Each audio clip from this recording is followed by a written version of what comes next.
ನಿರೀಶ್ವರ ಯಾಗ. ಅದರಿಂದಲಾಗಿ ದಾಕ್ಷಾಯಿಣಿಯ ದಹನವಾಯಿತು. ಈಶ್ವರನಿಗೆ ಕೋಪಗೊಂಡ ಕಾರಣವೇ ವೀರಭದ್ರನಾದಂತಹ ನನ್ನ ಸೃಷ್ಟಿಯನ್ನು ಮಾಡಿದೆ.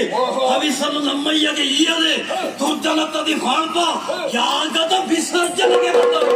ನನ್ನನ್ನು ಕೊಂದೇವೆ, ಆ ಮೂಲಕವಾಗಿ ಪೂರ್ಣಾಹುತಿಯನ್ನು ಮಾಡ್ತೇವೆ.